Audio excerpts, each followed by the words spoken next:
नमस्कार विद्यार्थियों, गीता शर्मा क्लासेस में मैं आपका स्वागत करती हूँ।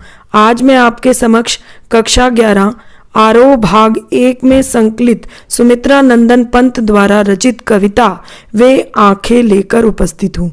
कविता शुरू करने से पहले हम इसके रचयिता सुमित्रा नंदन जी के जीवन पर एक नज़र डालेंगे। महाकवि सुमित्रा नंदन पंत जी का जन्म 20 मई 1900 को अल्मोड़ा नामक जिले के कासोनी गांव में हुआ। यह अल्मोड़ा जिला उत्तराखंड राज्य में मौजूद है। महाकवि सुमित्रा नंदन पंत जी के जन्म से कुछ समय पश्चात ही इनकी माता का निधन हो गया था। सुमित्रा नंदन पंत के पिता का नाम गंगादत्त और इनकी माता का नाम सरस्वती था। इनकी माता की मृत्यु के पश्चात इनका पालन पोषण इनकी दादी जी के द्वारा किया गया। सुमित्रा नंदन पंत जी अपने सभी भाई बहनों में सबसे छोटे थे। सुमित्रा नंदन पंत जी के बचपन का नाम गोसाई दत्त था। सुमित्रा नंदन पंत जी को अपना यह नाम बिल्कुल अच्छा नहीं लगता था, इसीलिए उन्होंने अपना नाम स्वयं बदलकर सुमित्रा नंदन पंत रख लिया। सुमित्रा नंदन पंत जी बड़े ही विद्वान थे। उन्होंने लगभग 7 वर्ष की आयु में ही कविताएं लिखना प्रारंभ कर दिया था। वे आंखें कविता में कवि का हृदय शोषण की मार झेल रहे किसान को देखकर आहत है। उस शोषित किसान की दशा का और समाज के उसके प्रति व्यवहार का वर्णन कवि ने यहाँ बहुत ही सुंदर ढंग से प्रस्तुत किया है। तो कविता की शुरुआत करते हैं। अंधकार की गुहा सरीखी उन आँखों से डरता है मन, भरा दूर तक उसमें दारुण दैन्य दुख का नीरव रोदन। वह स्वाधीन किसान रहा अभिमान भरा आँखों में इसका, छोड़ उसे मझधार आज संसार कगार सदृश्य बह निकला। यहाँ शोषित किसान की दशा का बहुत ही सुंदर वर्णन कवि सुमित्रा नंदन पंत जी ने किया है।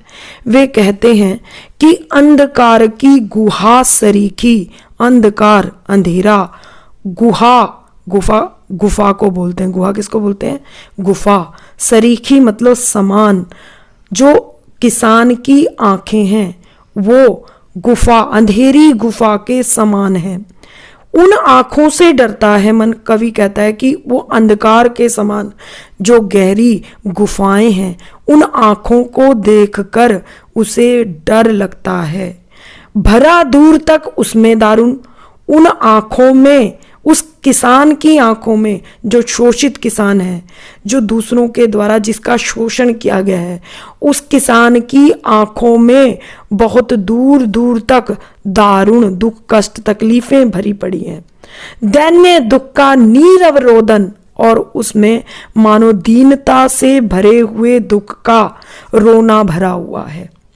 वह स्वाधीन किसान रहा अभिमान भरा आंखों में इसका। वह स्वाधीन, स्वाधीन का अर्थ होता है स्वाधीन मतलब अपने अधीन। जब वो किसान अपने अधीन यानी कि जब वो गुलाम नहीं था, उस स्थिति को वो याद कर रहा है। कहता है कि जब वो स्वाधीन किसान रहा, जब सब कुछ उसके खेत खलियान और जब उसका घर परिवार सब कुछ उसके पास था, जब वो स्वाधीन था, तो उस क्या था, उसकी आंखों में अभिमान भरा हुआ था। अभिमान भरा आंखों में इसके, तब उसकी आंखों में मानो अभिमान भरा हुआ था। छोड़ उसे मझधार आज संसार कगार सदृश्य बह निकला। परंतु जब उस शोषण का वो शिकार हुआ, उसका घर बार सब संसार उजड़ गया, तो ऐसी गंभीर स्थिति में जो इस संसार के लोग थे उसे मझधार में, मझधार का मतलब बीच में, उसे मझधार में, दुख के बीच में उसे छोड़कर वो क्या हो गया, किनारा कर गए और उससे दूर परे चले गए। लहराते वे खेत दृगों में हुआ बेदखल अब वह, जिनसे हंसती थी उसके जीवन की हरियाली, जिनके तृण तृण से आंखों में ही घूमा करता वह उसकी आंखों का तारा, कारकून की लाठी से जो गया जवानी में ही मारा। अब लहराते हुए खेत दृगों में, अब तो किसान का सब कुछ घर बार सब कुछ लुट चुका है और केवल और जो खेत हैं उसके दृगों में, दृग दृग क्या होता है, आंखों को बोलते हैं। अब तो केवल और केवल जो खेत, लहराते खेत हैं, वो तो उसके आंखों में ही नाचा करते हैं, अर्थात अब तो वो केवल कल्पना में ही रह गए हैं। हुआ बेदखल अब वह जिनसे कि अब वह बेदखल हो चुका है। हंसती थी उसके जीवन की हरियाली जिनके तृण तृण से, जिनके तृण तृण तिनके तिनके से, जिस हरियाली के तिनके तिनके से उसका पूरा जीवन हंसता था, मुस्कुराता था, जिनसे अब वह बेदखल हो चुका है। अब तो वो केवल और केवल उसकी आंखों में वो सपना बनकर रह गया है। आंखों में ही घूमा करता वह उसकी आंखों का तारा। अब जबकि कर्जा, महाजनों से कर्जा लेने के पश्चात जब उसका घर, खेत, खलिहान, उसके जानवर, उसके पशु जितने भी थे सब कुछ बिक चुके हैं, तो अब क्या करता है, उनके बारे में ही सोच रहा है कि आंखों में ही सोचा करता, आंखों में ही घूमा करता वह उसकी आंखों का तारा। अब क्या है, आंखों ही आंखों में सोच रहा है, विचार कर रहा है किसके बारे में, अपनी आंखों के तारे। आंखों का तारा मतलब जो सबसे प्यारा होता है, यानी कि यहाँ किसान के पुत्र की बात की गई है कि जो किसान का जो पुत्र था वो भी उसकी आंखों में ही घूमा करता है। जो क्या हुआ, जिसके लिए कारकुन की लाठी से जो गया जवानी में ही मारा। जो कारकुन, कारकुन किसको बोलते हैं, जो जमींदार, जो यानी कि जो उस गांव के बड़े बड़े जमींदार, महाजन जो लोग थे ना, उनके जो सेवक थे। कारकुन किसको बोलते हैं, महाजनों के सेवक या जमींदार के कारिंदे। उनकी लाठियों के जब वो कर्जा नहीं चुका पाया तो उसके जो कारिंदे थे, जमींदार के कारिंदे थे, उन्होंने क्या किया, अपनी लाठियों से उसके इकलौते पुत्र को मार दिया था, जो भरी जवानी में ही मारा गया था। अब वो भी केवल उसकी आंखों में ही घूमा करता है। बिका दिया घर द्वार महाजन ने ना ब्याज की कोड़ी छोड़ी। अब क्या कहता है, कवि कहते हैं बिका दिया घर द्वार। अब मान लो उसने जो कर्जा लिया था, उस कर्जे को चुकाने के लिए उस महाजन ने क्या किया, उस किसान के घर द्वार, उसके घर द्वार को सारा कुछ बिका दिया। उसने क्या किया, उसने ब्याज को लेने, ब्याज की एक कौड़ी भी लेने के चक्कर में उसका सब कुछ उससे छीन लिया। रह रहकर आंखों में चुभती वह कुर्क हुई बरघों की जोड़ी। अब तो वो जो बरघों की जोड़ी, बर्घ किसको बोलते हैं, बर्घ मतलब बैलों को बोलते हैं, जो बैलों की जोड़ी जो उसके पास हुआ करती थी, जिससे वो खेतों को जोता करता था, अब वो भी कुर्क, कुर्क मतलब नीलाम, अब वो भी उसके ब्याज को चुकाने के चक्कर में वो भी क्या हो चुकी है, नीलाम हो चुकी है। अब वो भी रह रहकर उसकी आंखों में चुभ रही है। उजरी उसके सिवा किसे कब पास दुहाने आने देती। उजरी, उजरी कौन है, उजरी किसान की गायें हैं। एक उसकी गायें थी, उसका नाम उसने उजरी रखा था। उस उजरी गायें जो थी वो उसके सिवा, उस किसान के सिवा उसे किसी भी व्यक्ति को अपने पास दूध निकालने नहीं आने देती थी।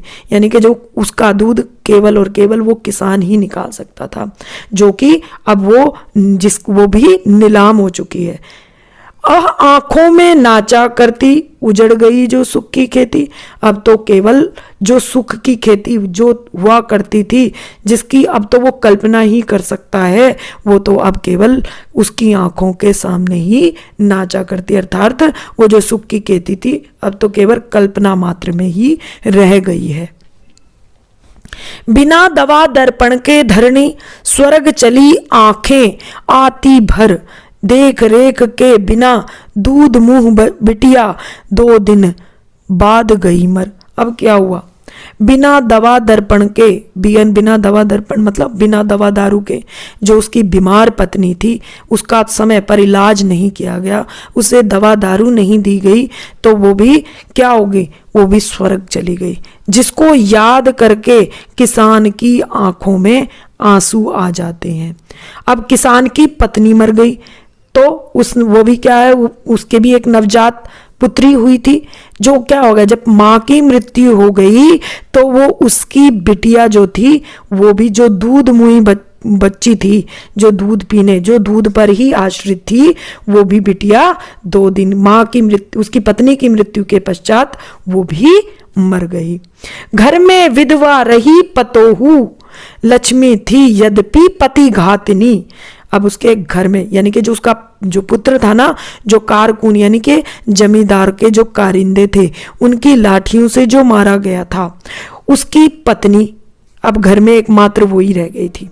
घर में विधवा रही पतोहू, पतोहू किसको बोलते हैं? पुत्र की पत्नी को बोलते हैं।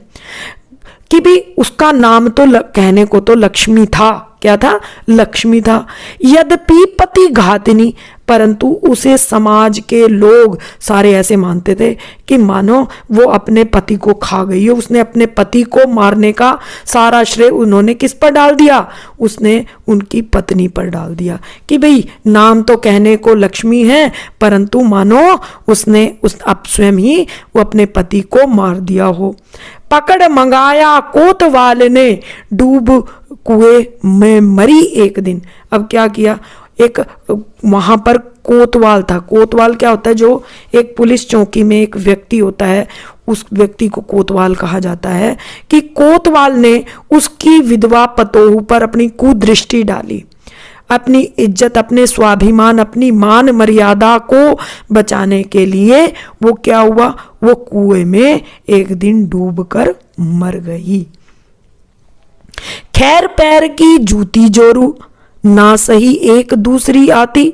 अब कहते हैं कि कोई बात नहीं, जो उस समय की स्थिति भी ऐसी थी कि महिलाओं को ज्यादा अहमियत नहीं दी जाती थी, तो कहते हैं कि खैर पैर की जूती जोरू।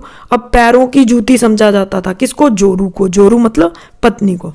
पैर की जूती जोरू, एक ना सही दूसरी आती। भाई एक मर जाएगी तो दूसरी आ जाएगी। पर जवान लड़के की सुध कर, सांप लौटते फटती छाटी। परंतु जब जैसे ही वो किसान अपने जवान बेटे की सुध लेता है, उसके बारे में सोचता है, तो मानो उसकी छाती दुख के कारण फटने लगती है और उसकी छाती पर मानो सांप लौटने लगते हैं। पिछले सुख की स्मृति आंखों में क्षण भर एक चमक है लाती।